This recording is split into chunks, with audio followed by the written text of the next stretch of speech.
number one. How you doing today? Hope you're having a wonderful day and getting ready to enjoy it. And I'd like to welcome you to the 2018 edition of the Rockwell Urban Gardener. My name is Virgil, and over the next couple of months from now to about November, I'm going to be going over some gardening tips and gardening things for you, and planting and things of that nature to help you along in your garden season. So I'm going to get started today. We're going to talk about containers and some things to plant your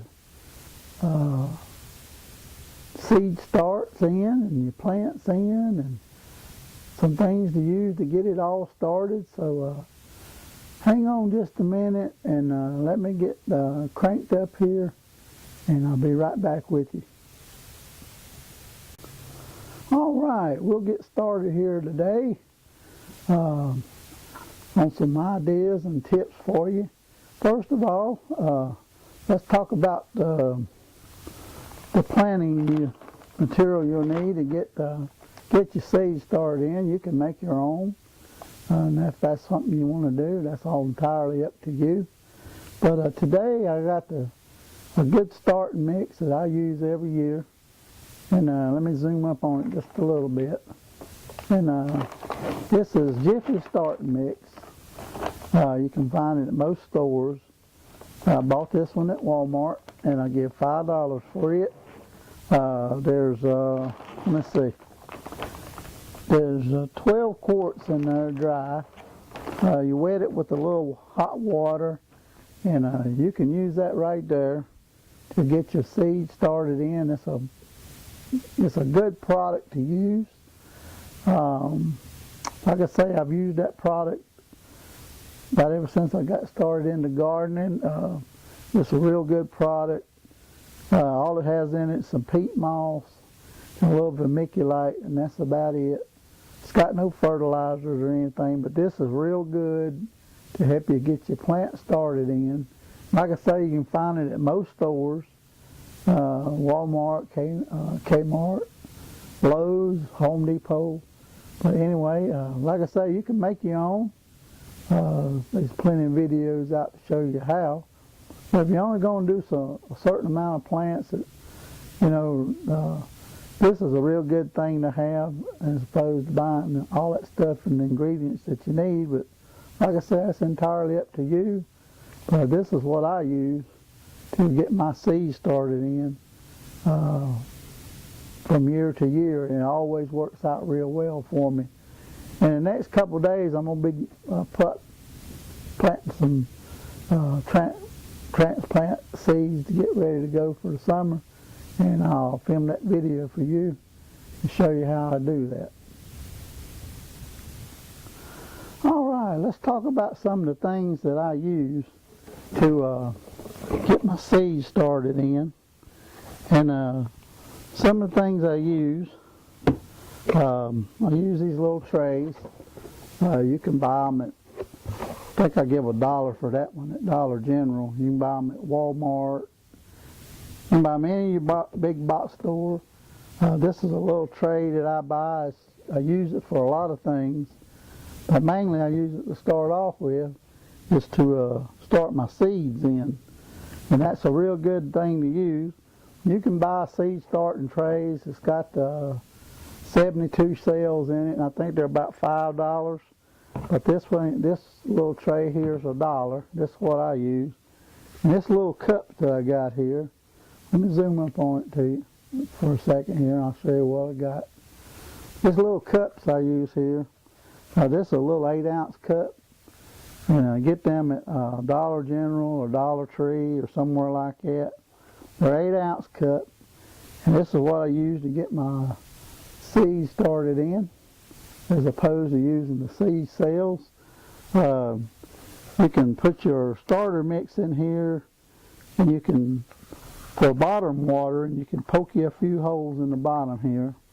And when you set that down in this tray, you fill it up to a certain point, the water will come and wick up through here, and this will hold up good because it's got a little bit of a waxy little waxy substance on it. It won't harm a thing. But it's real good to put your plants in. You can buy 100 of these for $1. And that's plenty to get your seeds started. But when you put tomato seeds in there, don't just put one, put 5 or 6 in there. And if they all come up, well, later on you can break them apart and you can individually transplant these into another larger cup.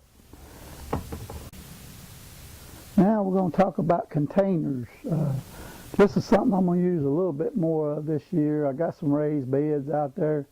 But this is something I'm going to use a little more of this year. This is a regular old coffee can you get your coffee in. And this is a container that you can use. And you know, I don't know if you throw them away or keep them. But if you kept them, you could fill this up with some potting soil. You could plant your lettuce in there. You can plant some lettuce in there. You can plant,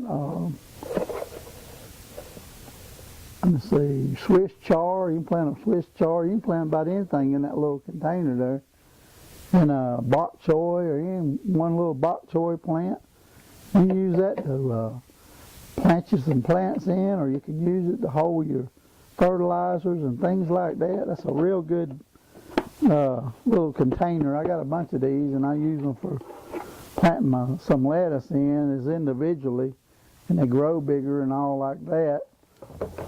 Another container I use, if y'all stop at any little convenience stores, I get these containers here. This is a drink cup, and it's 44 ounces. But I don't throw the cup away. I keep it because you can use it to put fertilizer in or water your plants or just any general purpose you can use this for. Don't cost you a thing. It's free.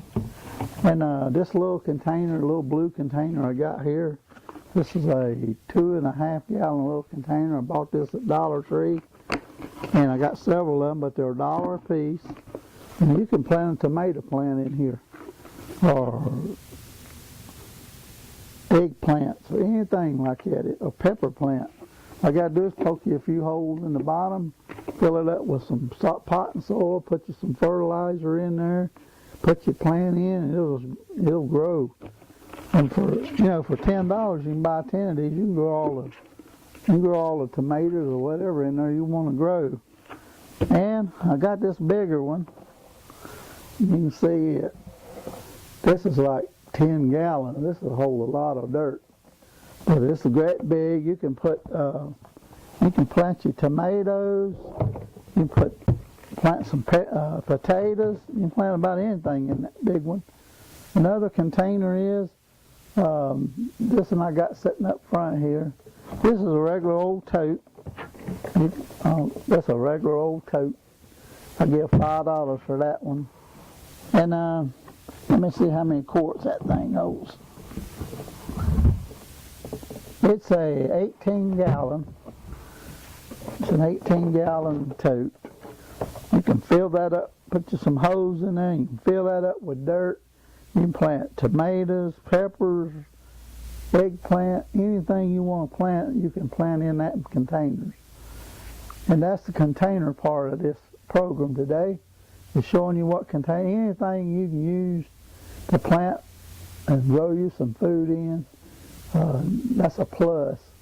If you don't have garden space, but you got some patio space or a place outside, you can use these containers to grow you something to eat in. I got little 2x4 raised beds outside, and those are great.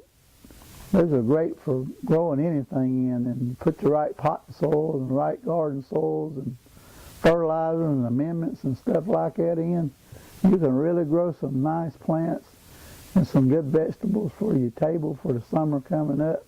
Ain't nothing like some good fresh vegetables to make your day. Is something that you plant that seed. That's amazing. You plant that seed and watch it grow, and later on in the year you get your harvest off of it, and your work is all worth it. Anyway, that's something I thought I'd share with you today, is little tips here today about containers, so that down the road here, next couple months, and get you some stuff together and start planning your garden out. Get you a little notebook and keep you a diary of what you bought and what plants you put in the ground and what works best for you. And all them kind of things will help you along through the year. I'm going to be back week to week with different ideas and different things for your garden season. And anyway, like I say, this is the kickoff for the 2018 garden season for the Rockwell Urban Gardener. My name is Virgil, and if there's any questions you got or any comments, please leave them in the comment section below. I'll be more than glad to get back in touch with you and give you some ideas on how to grow your garden a little better. It's not all about spending, like I say, it's not all about spending a bunch of money and buying up a bunch of things, but it's the simple concept of growing some food and growing some plants and using some good things and good soils and stuff that'll grow you something through the year. Our growing season, don't last all that long. You think, as we see here, we have January now, so if you put your first plants in the ground April, May, June, July, August, September, October, November, you got about 8 months. You got 8 months, and in that 8-month time period, you really want to grow some plants, then it can be done and be done in a simple way. And I assure you can have a lot of success with it. But anyway, again, like I said, this is the 2018 Rockwell Urban Garden kickoff video. Hope y'all have a blessed day, and let's get ready and have a wonderful garden season. And I hope y'all have a lot of success this year. And keep tuned, and be sure to subscribe to my channel here at the Rockwell Urban Gardener, so you can keep up with the updates throughout the summer. And anyway, Virgil, the Rockwell Urban Gardener. I hope you all have a blessed and a wonderful day.